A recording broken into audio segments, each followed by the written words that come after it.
Muito bem, meus amigos do Café com Velocidade, chegando com mais um Café Expresso aqui para você no seu canal do Café com Velocidade, canal que fala tudo sobre automobilismo, sobre Fórmula 1, sobre todo tipo de corrida aí que você gosta.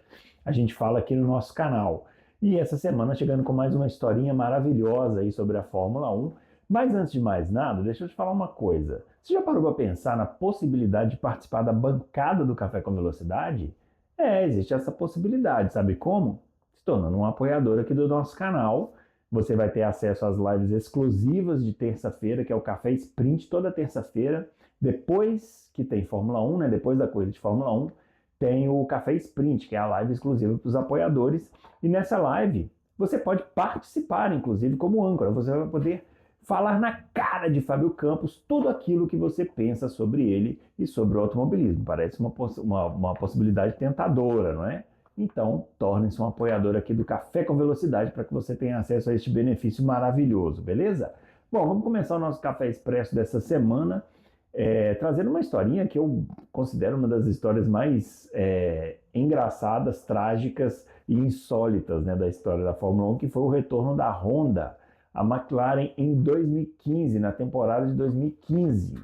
Pois é, você se lembra? Um retorno recheado de expectativas, né? A McLaren com Fernando Alonso, Jenson Button, né? Uma equipe assim super campeã, com dois campeões do mundo, né?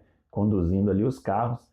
E o resultado foi um verdadeiro fiasco nessa volta da Honda. Mas como é que foi que aconteceu essa volta da Honda? Bom, lá em 2013, a Honda anunciou o seu retorno à Fórmula 1 a partir de 2015, né? Em 2008, a Honda tinha saído da Fórmula 1 no final de 2008, a Honda retirou sua equipe de Fórmula 1, né?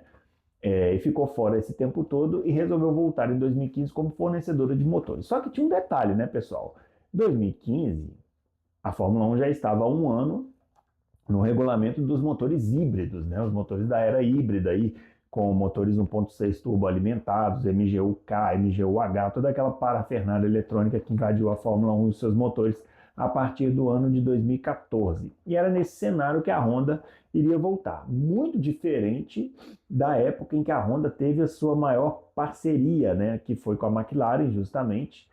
Esse McLaren que você está vendo aqui aparecer aqui, ó, tá vendo? Ó? Aquele McLaren ali é o MP4/4, né? Foi o primeiro McLaren Honda, né? Foi o primeiro McLaren Honda e depois disso foram muitas vitórias, né? O Prost e o Senna entre 88 e 2000, entre 1988 e 1992, a Honda ganhou 4 campeonatos de pilotos, 3 com Senna e 1 com Prost. E teve aquele campeonato de 1988 que eles ganharam 15 das 16 corridas do ano. Então, tinha uma expectativa enorme para essa volta da Honda, era uma volta até simbólica, né? Eu me lembro que na época muito se falou, inclusive, como seria a pintura, né, do carro da McLaren para aquela temporada, né? Se eles iriam ressuscitar aquela pintura clássica, né? Essa daqui, né? Essa pintura clássica aqui da Marlboro. Mas não aconteceu nada disso. Na verdade, o anticlímax já começou ali na pintura, porque veio primeiro uma pintura prateada, normal ali da McLaren, né? E depois eles passaram para um carro todo preto ali, que era até bonito, né? Mas a gente queria ver a pintura clássica, ia ser muito mais legal. Bom, para encabeçar este projeto, a McLaren foi lá e contratou de volta o Fernando Alonso, que foi uma coisa que deixou todo mundo de queixo caído. O Fernando Alonso estava na Ferrari, se mandou para a McLaren e, bom, quem acompanha a Fórmula 1 sabe como foi a passagem do Fernando Alonso pela McLaren em 2007, né? Foi um desastre, né? Ele saiu de lá brigando, acusando, teve briga até judicial com o Ron Dennis, né? Uma briga naquele nível que você olha e fala assim, esses dois nunca mais vão querer se olhar na vida.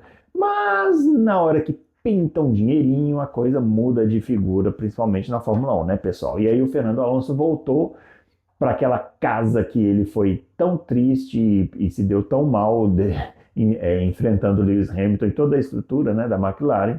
Voltou feliz, tirou fotos lá com o Ron Dennis ali tudo. Enfim, né, é aquela coisa interessante aí que acontece no mercado do automobilismo. Bom, nos primeiros testes, a coisa já começou meio preocupante, né? O carro não tinha velocidade, foi um carro concebido pelo um dos projetistas era o Neil Oatley, né, que era o projetista da McLaren já há muitos anos, né, desde o início dos anos 90, né, e o carro tinha um conceito bem, com uma traseira bem compacta, né, para acomodar ali o motor Honda, né, e o motor refrigerava muito pouco, tinha esse problema, né, e aí com o superaquecimento ele gerava pouca potência, e isso foi se tornando um grande problema para a McLaren ao longo de toda essa parceria, porque eles também não queriam mudar o conceito. Em 2015, então, já nos primeiros testes, o Alonso sofre um acidente em Barcelona, um acidente ali na curva 3, né? Na curva 1, 2, depois 3, aquela curva de raio longo, ele escapa ali, bate na parte de dentro. É um acidente muito estranho, até hoje nunca foi esclarecido, né? Tem gente que fala que ele teve uma quebra na suspensão, tem gente que fala que o próprio Alonso diz que houve uma falha na direção hidráulica do carro, e tem gente que diz até que houve uma falha grave ali que levou o Alonso a ser eletrocutado, né? O Alonso teve que ficar depois internado, em observação, foi um grande problema, e ele perdeu a primeira corrida em Melbourne. Perdeu a primeira corrida em Melbourne e, na verdade, não perdeu muita coisa, porque nessa primeira corrida em Melbourne já ficava claro que o carro não tinha velocidade absolutamente nenhuma, né? A McLaren andava muito atrás de todo mundo, né? O McLaren, eu esqueci de falar, né? O McLaren MP430, né? Que era o carro desse ano aí de 2015. Bom, a temporada foi um desastre, a temporada de 2015, né? Os dois literalmente andavam somente em último e penúltimo. Foi em 2015 que a gente teve aquela infame frase que ficou famosa, né, nessa parceria do Alonso, né, que foi no GP do Japão, quando ele é ultrapassado assim por alguém que vinha lá de trás na reta, passa por ele como se ele tivesse parado e ele grita no rádio GP2 Engine. Ele diz ali que o motor da Honda era um motor de GP2, né? O Alonso muito bravo ali com aquela situação. No final de 2015, então, a McLaren Honda, a parceria que era esperado assim demais, né, terminou aquele campeonato só com 27 pontos e em nono lugar do Mundial de Construtores. Vejam vocês que desastre, né? No começo aí, bem distante daquilo que todo mundo esperava, né? Bom, para 2016, né, a expectativa era de que nós veríamos alguma evolução no projeto e de fato melhorou. A McLaren conseguiu alguns resultados assim razoáveis, né? Os dois pilotos começaram a frequentar um pouco mais a zona de classificação. O Alonso nesse ano teve um acidente bem grave em Melbourne, né? Que não tem a ver com o desempenho do carro e tal, mas aquele que ele sai capotando e voando e capotando e voando e capotando e voando, né? E enfim, a McLaren ele termina com 76 pontos no sexto lugar no Mundial de Pilotos. Esse ano aí, de 2016, é o ano daquele famoso meme do Alonso Interlagos, né? Que ele abandona em um dos testes, aí ele fica sentado assim, tomando um solzinho, né? E depois ele pega a câmera. O Alonso, nesses anos aí de McLaren, ele passou por uma mudança de perfil, assim, ele virou um cara mais bem-humorado, assim. A gente sabe que esse bom humor do Alonso era uma coisa mais em tom de crítica, né? Tipo assim, olha o que vocês estão fazendo comigo, né? Assim, o carro é tão ruim que eu tô aqui passando férias aqui na Fórmula 1. Mas era isso, aí teve uma corrida, eu me lembro de uma corrida, acho que essa foi em 2017, que ele abandona no Canadá e vai pro meio da torcida, e fica lá com a torcida. Esse era o Alonso, né? E, enfim, é, em 2016, então, a McLaren termina em sexto lugar, com 76 pontos, e o Jenson Button resolve recolher as suas sapatilhas, pendurar as sapatilhas, e se aposenta da Fórmula 1. E aí, para 2017, a McLaren vai atrás de um outro piloto e contrata um jovem promissor lá, que era o Stoffel Van Dorn, né? Que o piloto belga, né, que estava vindo muito forte nas categorias de base. O 2017 é aquele regulamento em que os carros crescem, né, ficam maiores, e a McLaren então decide abandonar aquele conceito do carro muito compacto, né, e faz um projeto mais convencional para 2017. O carro tem aquela primeira pintura laranja, um laranja mais escuro do que esse que a gente vê hoje, né? E não teve evolução nenhuma. 2017 foi um ano tão ruim quanto 2016. Na verdade, foi até pior um pouco, né? Em 2017, a McLaren marcou apenas 30 pontos. Ela voltou ao patamar de 2015. Pra vocês terem uma ideia de como foi ruim, né? Esse ano terminou o campeonato no nono lugar, mesmo no nono lugar de 2015. Não teve nenhuma vitória, nenhum pódio e nenhuma pole position. Em 3 anos de parceria, McLaren somou apenas 133 pontos. É muito pouco para a expectativa que foi gerada, né? E, bom, aí a McLaren para 2018 abandona então a parceria com a Honda, né? Migra para motores da Renault, que no começo o Alonso até ficou muito animado e tal, mas logo se mostrou, né, uma escolha também errada, porque a Renault também tinha uma unidade de potência bem fraca. E a Honda segue seu caminho, vai para a Red Bull, foi uma decisão que pegou todo mundo de surpresa. A Red Bull tinha parceria com a Renault, e aí ela passa para a Honda, né? E ficou parecendo meio loucura ali da Red Bull, mas já mostrava a visão da Red Bull de que tinha potencial ali com a Honda, né?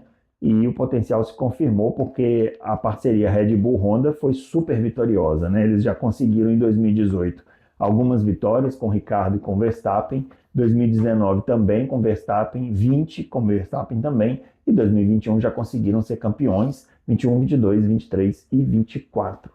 Max Verstappen, Red Bull e Honda foram campeões. E a McLaren teve que recomeçar todo o seu processo de reestruturação, dessa vez com a Mercedes, e que já tinha sido parceira dela lá nos anos 2000, né? Naquela fase pós-Honda, né? A McLaren no pós-Honda ela ficou ali com vários motores, teve uma parceria com a Peugeot ali, depois ela foi para a Mercedes e agora voltou para a Mercedes, e isso foi trazer frutos para ela em 2025, né? Com o título do Lando Norris, né? Então foi uma parceria McLaren-Honda que foi desastrosa para todos os envolvidos, principalmente eu acho para o Fernando Alonso, que tinha muita expectativa em relação aos resultados que poderia obter e não obteve nenhum, obteve só tristezas e decepções aí nesse retorno dele à McLaren. No final de 2018, né, o Alonso, então ele desiste da Fórmula 1, vai embora, se aposenta ali e volta só em 2021 aí para a Alpine, né? E aí agora está aí até hoje. Ele fez ali alguns anos sabáticos, né? Foi mais ou menos isso que o Fernando Alonso fez. Bom, era essa a história dessa semana no Café Expresso. Espero que vocês tenham gostado. Deixe aqui nos comentários o que vocês acharam desse vídeo e o que vocês acharam dessa parceria McLaren-Honda. Qual era a expectativa de vocês também para essa parceria entre a McLaren e a Honda, beleza? Não se esqueça de curtir esse conteúdo, compartilhar e fique atento aqui nas lives do Café com Velocidade e, claro, torne-se apoiador do nosso canal, que isso é muito importante para nós, beleza? Um grande abraço para todo mundo e até o próximo Café Expresso. Valeu!